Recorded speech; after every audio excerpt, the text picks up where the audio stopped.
Saúdo a toda a igreja com a graça e a paz de nosso Senhor e Salvador Jesus Cristo.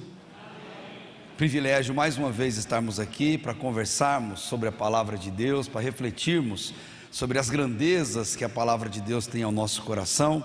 Aproveito para te convidar, você que está em casa, você que está conosco aqui pessoalmente também, abra sua Bíblia na carta de Tiago, no capítulo 5, especificamente nos dois últimos versículos desta carta, versículo 19 e versículo 20, para sermos desafiados por Deus nesse tempo especial em que nós vivemos, provarmos que a nossa fé é verdadeira, que a nossa fé é genuína, e existe um jeito de provar que a nossa fé é verdadeira. E que jeito é esse? Tomando atitudes certas, tomando atitudes corretas no reino de Deus. E vamos ser desafiados hoje, encerrando essa carta, que nós precisamos fazer alguma coisa diferente, seja lá o que for, faça.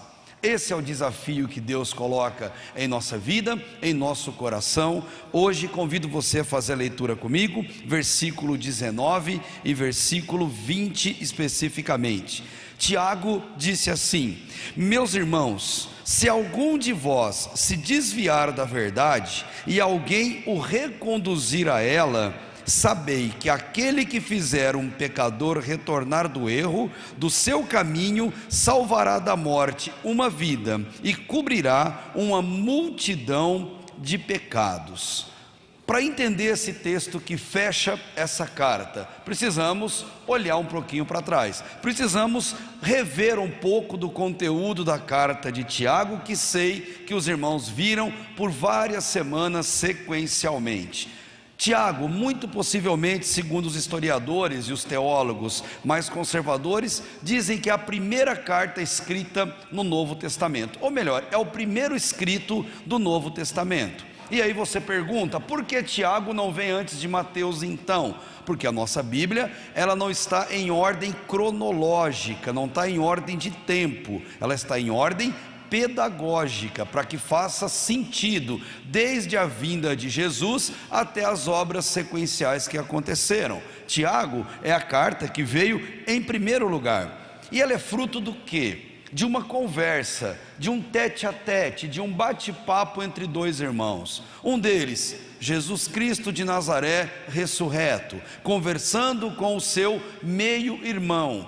Tiago, até esse momento, ele não cria que Jesus fosse Deus. Ele conviveu com Jesus por algumas décadas, 3 pelo menos, e ele não cria que Jesus fosse Deus até esse momento acontecer. E da conversa dos dois, essa carta nasceu, e essa carta foi usada pela igreja primitiva como base de fé, foi usada pela igreja como alicerce da fé para aqueles irmãos que pudessem crescer e amar a verdade de Deus. E a grande verdade, ou o que está por trás de Tiago, ele não escreveu uma carta visando a salvação das pessoas. Tiago não é uma carta evangelística, não é uma carta que ensina como ser salvo, ele não tem esse propósito. Tiago é uma carta que tem um propósito muito maior, é provar que verdadeiramente nós somos salvos. Tiago é um verdadeiro espiritômetro da vida cristã. Se você é salvo verdadeiramente, a sua vida se amolda à carta de Tiago. Se em algum momento, em algum ponto dessa carta, a minha vida, a sua vida, ela não se encaixa, ela não se amolda, temos que questionar a nossa fé, a nossa vida com Deus, porque para Tiago, que escreveu ouvindo dos lábios de Jesus esses ensinos, um salvo pratica a fé. Um salvo tem uma vida prática, um salvo não é teórico, um salvo ele não vive escondendo a sua fé, muito pelo contrário, o salvo pratica, o salvo vai até as pessoas, o salvo tem um compromisso com a salvação de todos. E para explicar isso, ele começa dizendo que todos nós temos que ter uma vida que comprove a nossa salvação. Queridos, a você que me vê e você que me ouve, Nós não podemos terminar esse culto ou terminar essa noite duvidando da nossa salvação.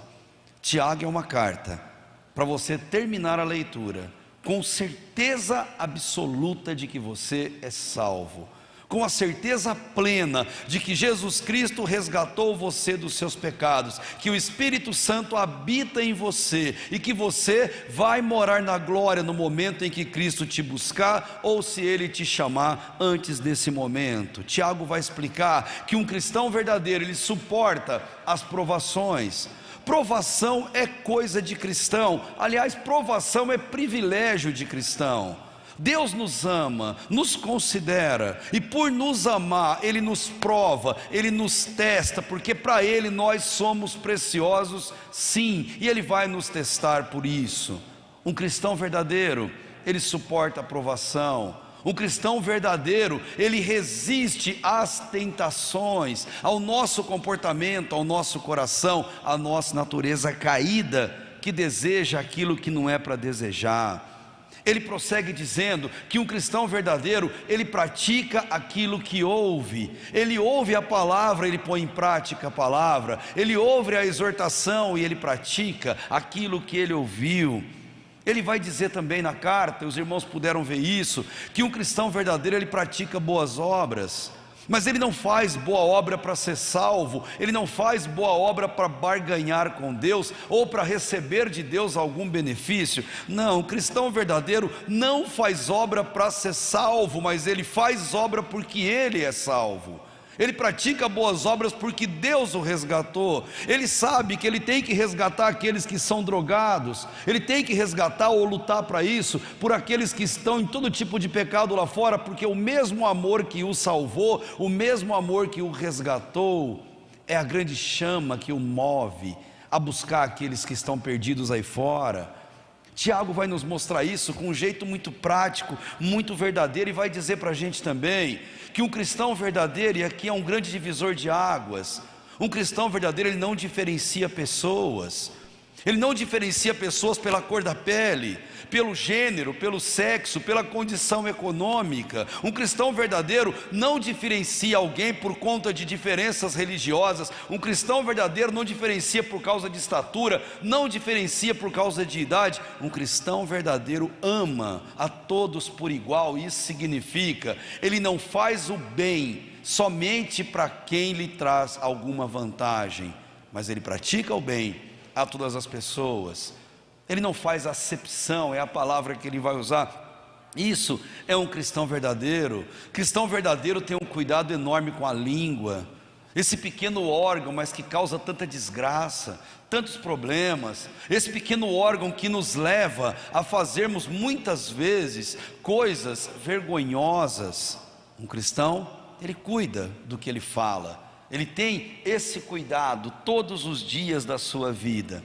E ele vai terminar aqui no capítulo 5, falando para a gente como tratar as pessoas. Como tratar se eu tenho algum tipo de autoridade, algum tipo de poder, algum tipo de preeminência sobre alguém. Como que eu devo lidar com essa pessoa? Ou melhor, como que nós lidamos com os menos favorecidos?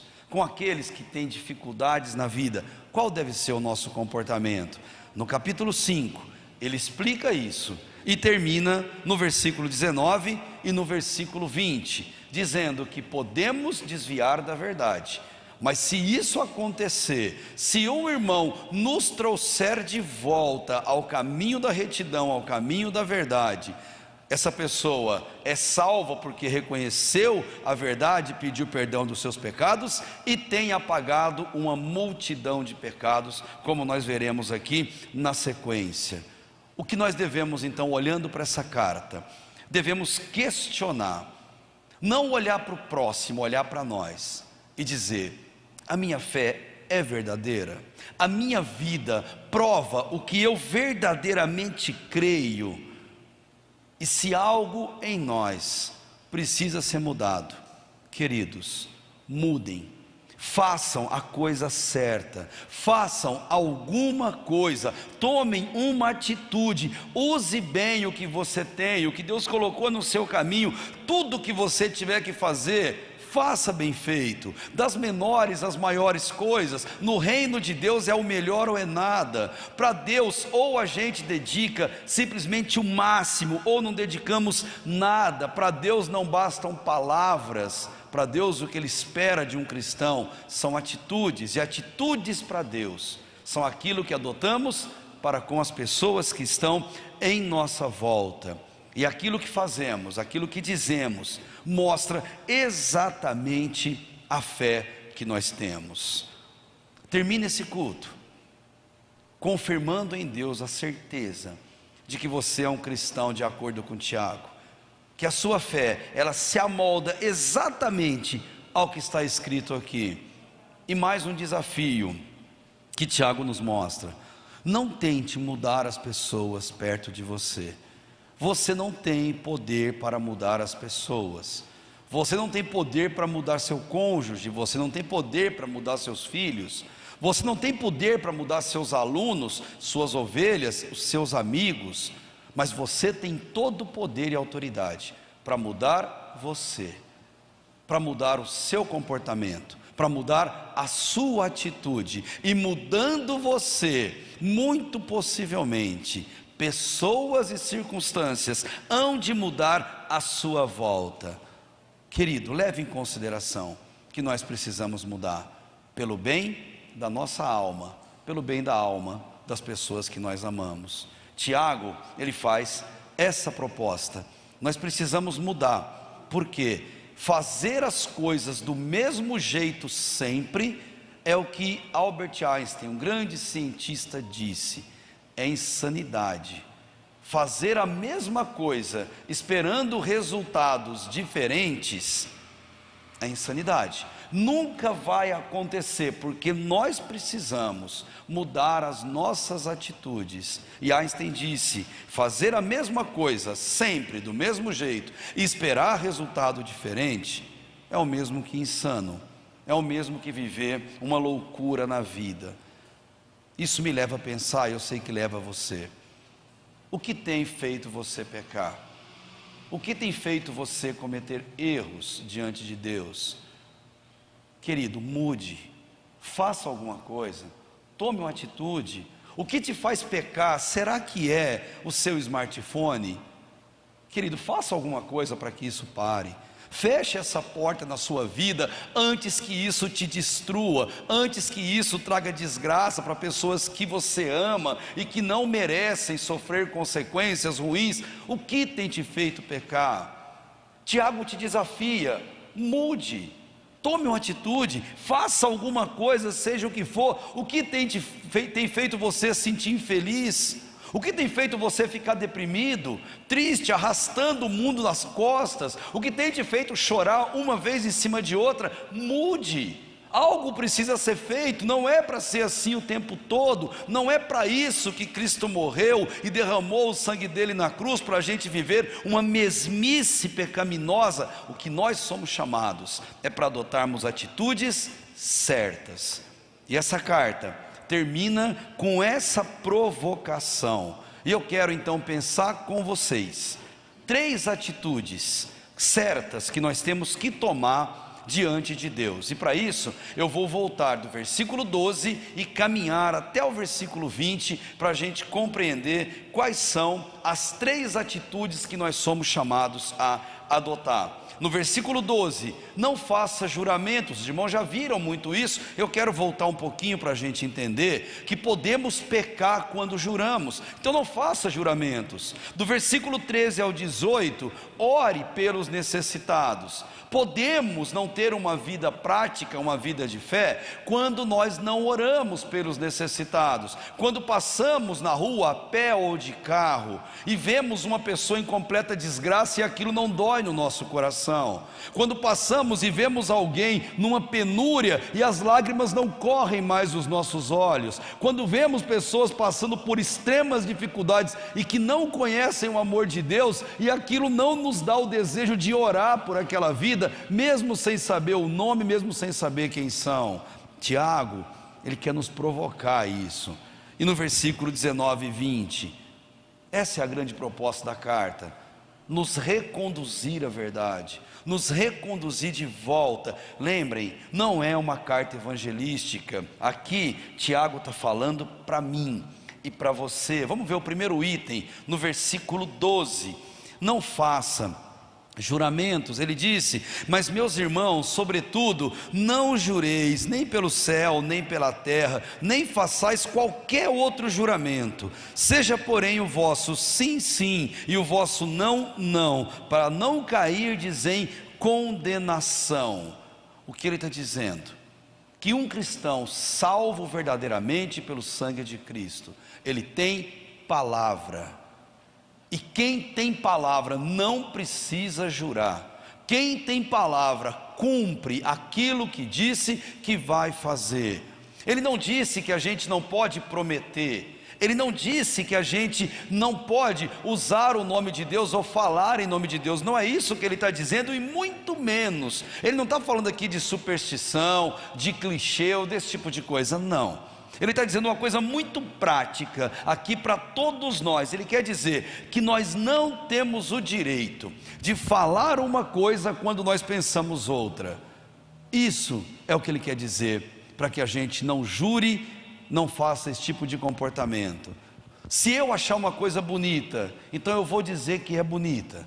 Mas se eu achar feio e digo que é bonito, eu estou com a intenção de enganar alguém. E é isso que ele condena veementemente. Eu preciso olhar para o outro com sinceridade no meu coração. Se eu disser que vou, e no meu coração estou pensando, vou nada, não quero nem saber, é isso que ele está condenando. E um cristão não pode ser assim. O cristão diz, eu vou, então ele vai, mas ele diz, eu vou se Deus assim permitir, se Deus quiser, porque a vida, Tiago já ensinou, é como a neblina, é como a névoa. Nós estamos aqui agora e daqui a pouco nós não estamos mais. Pandemias nos provam isso, o quanto nossa vida é frágil. O que ele quer dizer? Se eu digo que vou fazer alguma coisa, então eu faço alguma coisa. O que eu não posso é dizer e não cumprir. O que eu não posso é tentar enganar a mim mesmo, enganar ao Espírito Santo de Deus, ou enganar as pessoas. Eu não posso ter maldade no meu coração para com as pessoas. Gálatas 6:7 tem um alerta tão sério para a gente que Paulo diz. Ele fala, gente, de Deus não se zomba. O que o homem plantar, certamente ele colherá. E é zombar de Deus quando a gente fala uma coisa com a boca e no coração a gente tem outra intenção, porque na verdade nós estamos dizendo para Deus, o Senhor não me conhece, o Senhor não sabe o que está dentro de mim. E querido, Deus sabe tudo. Deus está conosco. O Salmo 139 mostra que Ele está conosco em todo tempo, em todo lugar, e sabe até o que a gente vai orar, porque antes mesmo que a palavra chegue à boca, Ele já conhece as nossas intenções. E por isso ali o salmista pede, sonda-me, ó Deus, e conhece o meu coração, prova-me os pensamentos e vê se há em mim algum caminho mau, e guia-me pelo caminho eterno. Um cristão, na lógica de Tiago, ele deve ter palavras honestas o tempo todo, palavras sem malícia, sem mentira, sem engano, palavras doces, palavras duras quando precisar exortar, mas palavras verdadeiras. Queridos, você é assim? O seu cristianismo é assim? A sua fé é assim? Tem o jeito certo de falar, tem o que é certo de falar, mas tem a maneira certa de falar. Um cristão que ama o próximo, ele não fala dando cutucada, ele não fala nas entrelinhas, ele não fala hashtag pronto falei. Um cristão verdadeiro, ele não manda recadinhos por rede social para ficar cutucando e mexendo com as emoções das pessoas. O que Tiago quer dizer é que nós podemos jurar por Deus sim. Sabe quando nós juramos? Quando nossa palavra é sim, sim e não, não. Sabe quando juramos? Quando nós falamos a verdade, porque Deus é a verdade, e sempre que falamos a verdade, nós estamos falando em nome de Deus. Sabe quando juramos por Deus? Quando nós prometemos alguma coisa, se Deus assim permitir, e nós cumprimos aquilo que prometemos, porque está de acordo com o que Deus permitiu. Sabe quando nós juramos por Deus? Quando nós dizemos o que o Senhor manda dizer. Quando falamos, assim diz a palavra do Senhor. Quando dizemos para pessoas o que Deus quer de fato falar.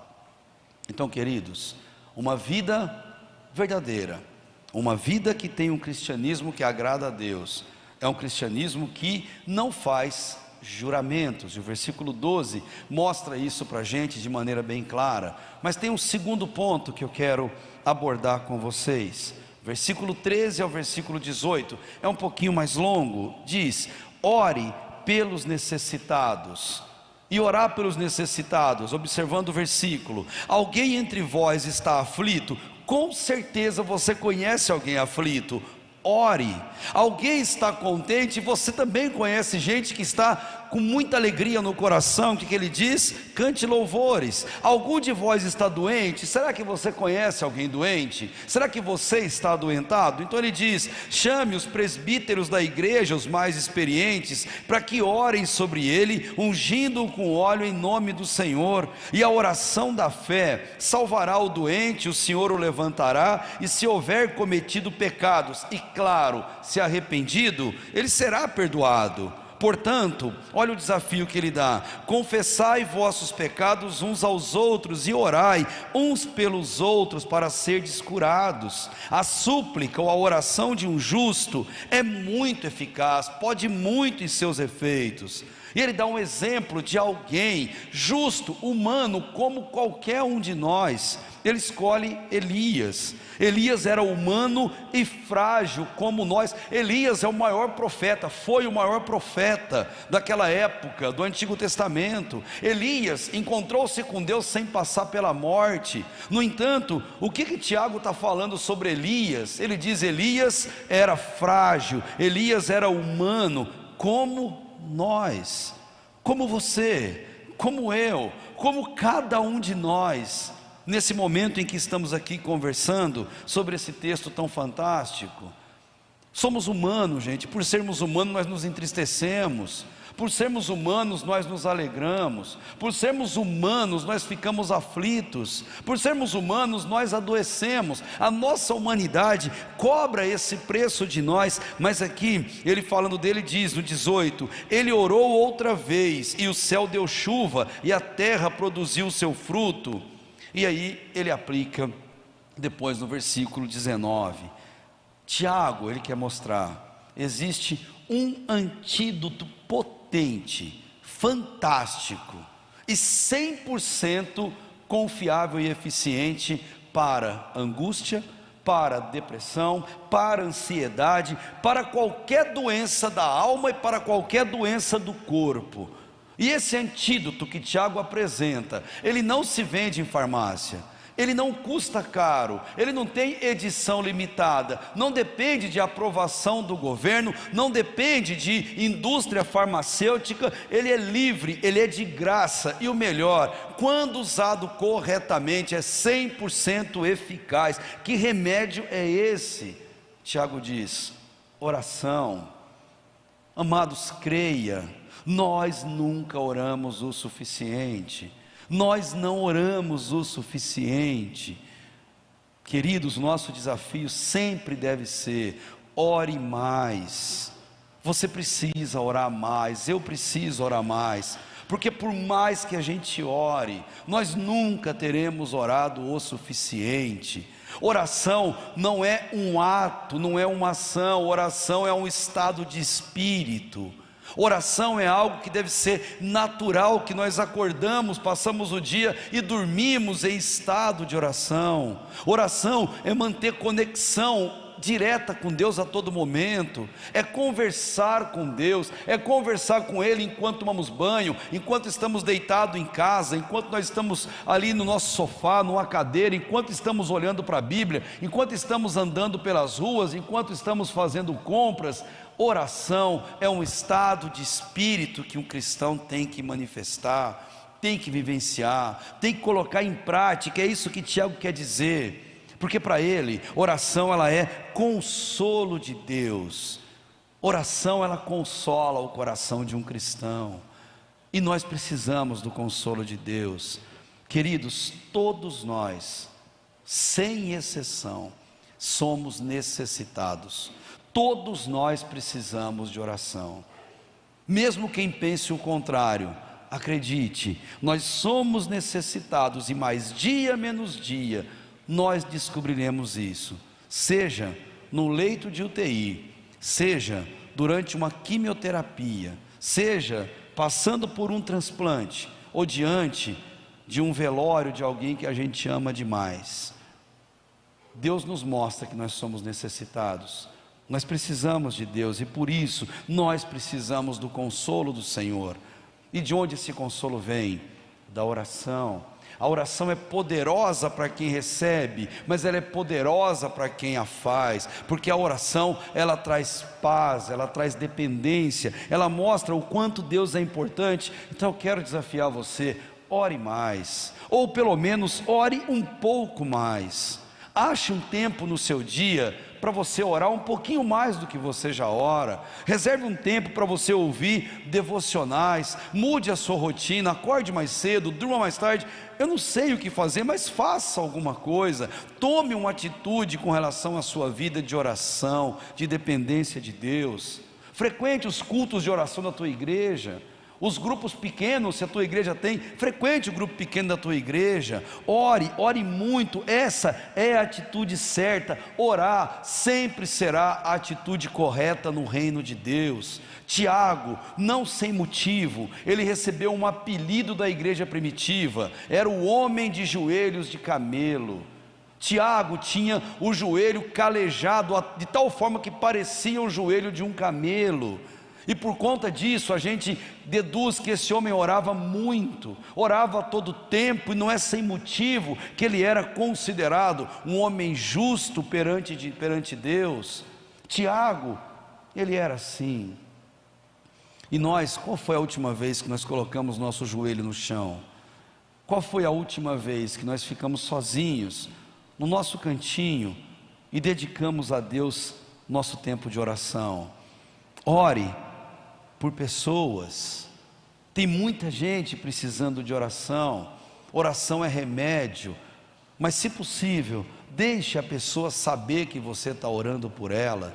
A tecnologia nos ajuda a orarmos até por rede social, mas ore pelas pessoas. O versículo 16 mostrou isso tão claro: confesse os seus pecados uns aos outros e ore uns pelos outros.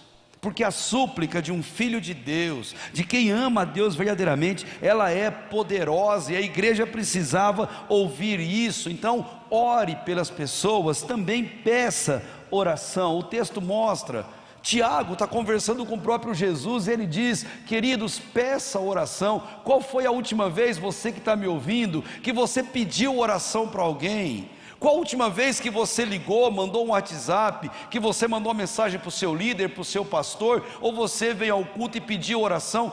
Por que não pedimos oração? Será que a gente não precisa? Será que a gente acha que não precisa? Será que a gente acha que somos fortes demais? Eu preciso da oração de vocês, a minha família precisa da oração de vocês. Vocês têm ideia, e se não têm eu digo, o quanto nós, família pastoral, somos atacados pelo mal a todo tempo, e o que nos sustenta, nos fortalece, é a oração da igreja, é a oração do povo de Deus, que firmemente intercede por aqueles que nós amamos. Então peça oração, não tenha vergonha de fazer isso. Não tenha vergonha de demonstrar fraqueza, e mais, descanse o seu coração, durma na certeza de que tem gente orando por você. Tem gente que acorda de madrugada e põe teu nome numa lista de oração. Gente que você talvez nem saiba, que você talvez nem conheça, mas tem gente intercedendo a Deus pela tua vida, talvez nesse exato momento. E hoje, enquanto você descansa, tem alguém que tirou um tempo para deixar seu joelho igual o joelho de camelo, para orar pela tua vida. Nós só estamos salvos por Jesus Cristo hoje porque alguém orou por nós. Nossa família só está de pé porque tem gente orando por nós. E a oração de um filho de Deus é sim muito eficaz, e Tiago, ele quer nos ensinar isso. Por que não pedimos oração? Porque não queremos humilhar. E Tiago vem e fala: um cristão se humilha. Um cristão verdadeiro, ele se humilha, ele se rebaixa, ele sabe que submissão é a única solução para combater o orgulho que habita nosso coração. E como a gente se submete quando a gente ora? Nós dependemos uns dos outros. Então, queridos, olhando para o verso 16, não tenha vergonha de confessar o seu pecado. Sabe por quê? Um cristão de joelho no chão é uma arma muito potente contra o inimigo. O inimigo treme e teme diante de uma igreja que ora, diante de um cristão que ora. Na sua casa ele pode tentar contra a sua família, mas se você for uma mulher de oração, um homem de oração, se você se dedicar e depender de Deus, ali os anjos de Deus protegem, atuam e agem, e Deus, ele nos chama a ter uma vida de oração. Oração, ela não é uma arma de guerra, oração é a própria guerra. Por isso é tão difícil orar, por isso oramos tão pouco, por isso a primeira coisa que mostra nossa fraqueza espiritual é pararmos de orar e dedicar essa vida com Deus. Ore pelas pessoas, peça oração, mas ore também com as pessoas. E ele fala para ungir com óleo, o óleo naquele significado, naquele sentido. Ele mostrava que a pessoa que recebia oração era importante, era uma forma de você dizer: eu amo você, você é importante para mim. Então você ia e ungia essa pessoa com óleo. Hoje nosso contexto cultural é o mesmo que você dar um abraço demorado em uma pessoa, um aperto de mão sincero, um beijo sincero, sem qualquer outra conotação, é o mesmo significado. Você diz à pessoa: olha, você é importante para mim, e por isso eu oro pela tua vida. Eu não tenho como te dar um presente no seu aniversário, mas eu quero agora dedicar um tempo de oração por você. E você pode orar pela pessoa por rede social, você pode gravar uma oração e mandar pelas pessoas. Qual foi a última vez, querido, que você orou pelo WhatsApp por alguém? Qual a última vez que você mandou a sua oração para aquela pessoa, falando o nome dela, reconhecendo diante de Deus as dificuldades dela? Faça isso, e você vai se surpreender com as lágrimas que se derramam daquela pessoa, com vozes embargadas. Gente, ninguém rejeita a oração, ninguém tem esse poder, e oração é o grande remédio de Deus para a vida das pessoas. É isso que Tiago quer ensinar. E quando ele fala de Elias, a partir do versículo 17, ele está dizendo: Elias era como qualquer um de nós, entristecia, deprimia. Elias pediu para morrer, Elias não aguentou mais o fardo da vida que tinha. Elias era homem como qualquer um de nós, fraco como qualquer um de nós, mas Deus foi honrado na vida de Elias, e não foi por causa de Elias, mas apesar de Elias. Somos importantes para Deus, claro, mas Deus não age em nossa vida por causa de nós, mas apesar de nós. Tiago sabia disso. Tiago não creu em Jesus durante a sua vida toda, até que Jesus morresse e ressuscitasse. Ele pode dizer com propriedade o que é ser um cristão verdadeiro. É um cristão que ora, é um cristão que se importa. Ah, mas às vezes é tão difícil orar, então peça a Deus coragem para orar. Às vezes eu não quero orar, então peça a Deus para você ter disposição para orar, para você ter vontade para orar. Peça a Deus para que Ele coloque no teu coração, peça a Deus para que o Espírito Santo interceda por você com gemidos inexprimíveis, mas não abra mão de uma vida de oração. É isso que Tiago quis ensinar. Mas é tão simples e ao mesmo tempo tão difícil. É difícil não jurarmos, é difícil não falarmos uma coisa e termos outra intenção, é difícil não orarmos pelas pessoas, com as pessoas, e é difícil pedirmos oração. E justamente por isso, no último ponto, versículo 19 ao 20, é que Tiago fala isso, é que Tiago escreve isso em sua carta. Queridos, sejamos reconduzidos à verdade. Que Deus nos molde, nos traga de volta a essa consciência. É por isso que ele diz: meus irmãos, se algum de vós, repare o que ele está falando, queridos, se algum de vocês que estão aqui sentados, queridos, se algum de vocês que estão me ouvindo e me vendo nesse momento, se algum de vocês se desviar da verdade, que desvio é esse? Parou de orar, enfraqueceu na vida espiritual, não se importa mais com a vida do próximo, com a salvação e com as necessidades do próximo. Se algum de vocês apresentou essas características em algum momento da vida, fez juramento falso, disse o que não queria fazer de verdade, olha o que Tiago está recomendando. Ele diz: se alguém o reconduzir à verdade, se alguém te amar, se importar com você e te trazer de volta, sabei que aquele que fizer um pecador retornar do erro, do seu caminho, salvará da morte uma vida e cobrirá uma multidão de pecados. O que Tiago está dizendo aqui, mais claro impossível: você erra e você precisa de arrependimento. Eu erro, eu preciso de arrependimento. Então não dá para ficar escondido atrás de uma capa de santidade, não ser o que a gente chama de recalcitrante, ou endurecer o coração, deixar para amanhã, esperar outro momento. Não, nós erramos, e se errarmos, não fique parado no erro, não fique, se mexa, tome uma atitude, saia daquela posição, justamente porque não fica um cristão na lama, o cristão não fica rolando, chafurdando na lama do erro, do pecado. Um cristão verdadeiro, quando ele peca, ele sente nojo de ter feito isso, ele cai na lama, sim, mas ele sai e ele se limpa. O Espírito Santo lava esse cristão, porque esse cristão é ovelha, ele não é porco, e na lógica do reino de Deus, nenhum filho de Deus é porco que gosta de ficar rolando no pecado. Por conta disso, nós não nascemos para a lama. Então quando a gente errar, sejamos admoestados por Deus e pela sua palavra, volte. Quando a dor do outro não te causa dor, volte. Quando as suas lágrimas parecem que secaram, volte a chorar um pouquinho mais. Quando as suas orações se tornaram tão superficiais, volte a orar com mais fervor, com mais alegria. Quando o desejo de estar na casa do Senhor não mais aquece o teu coração, volte a desejar estar na casa do Senhor, ter comunhão com os seus irmãos. Se não pode abraçar, mas você pode tocar. Se não pode tocar, você pode trocar um olhar, não importa, mas ame a comunhão. Gente, o cristianismo morrerá quando a comunhão deixar de existir entre nós. Comunhão, ela é fundamental. Distanciamento é a arma mais potente para destruir uma vida cristã.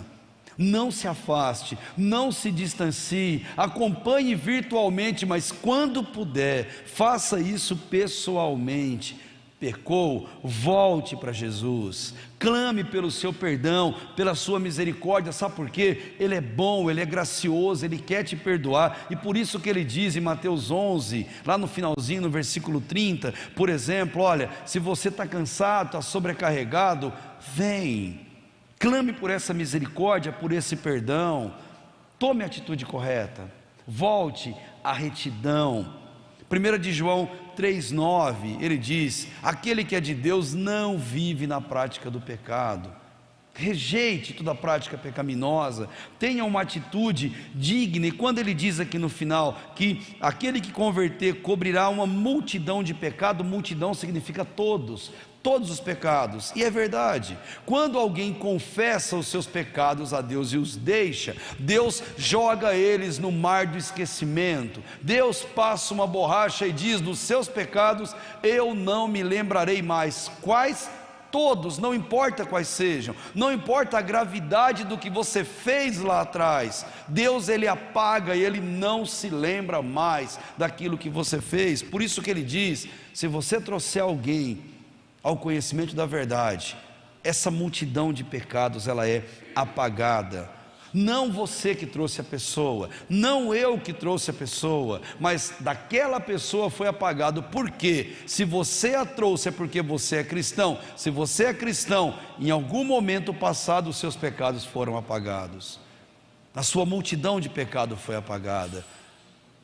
E se você teve os seus pecados perdoados, agora o bastão na sua mão para você levar isso adiante. Quem é perdoado mostra o caminho do perdão para os outros. Quem é salvo mostra o caminho da salvação para os outros. É isso que Tiago quer ensinar. Não é barganha, mas uma vida salva, ela busca outras pessoas para serem salvas também. Queridos, tenham atitudes certas no reino de Deus, tenham uma vida prática no reino de Deus, tragam outros para conhecer a verdade do reino de Deus. E quando as coisas fraquejarem na sua vida, por alguma razão, as dificuldades baterem, lembrem-se da carta de Tiago. É bom chegar ao final dessa carta tão prática. Leia Tiago de vez em sempre, leia Tiago de uma vez por todas, porque Tiago é carta, a carta se lê não picadinho, se lê inteira, do capítulo 1 ao capítulo 5. Leia Tiago de vez em sempre, para ver se a tua vida de fé está moldada com o reino de Deus, com o que Deus espera para a sua vida. Seja prático, faça a coisa certa, não jurando de maneira falsa, orando pelas pessoas necessitadas. Hoje nós oramos por eles, amanhã eles oram por nós. Hoje nós os visitamos no leito de hospital, amanhã Deus vai mandar alguém nos visitar no leito de hospital. Hoje nós celebramos a alegria da vitória deles e oramos pelas dificuldades deles, amanhã eles celebram as nossas alegrias e visitam-nos em nossas dificuldades.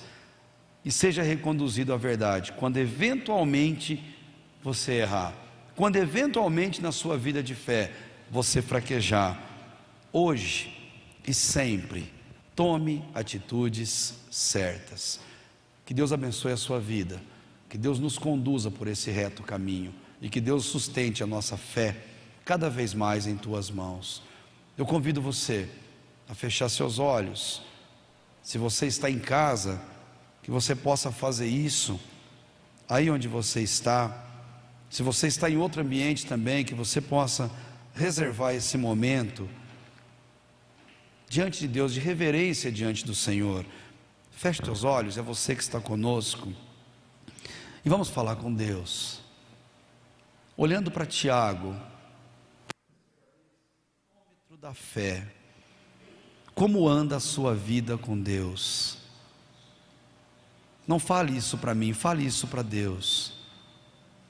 E em seu coração, com toda a sinceridade, sabendo que Ele sonda o seu coração e as suas intenções, diga a Jesus como anda a sua fé, a sua vida de oração, e o quanto você tem se importado com a salvação dos outros.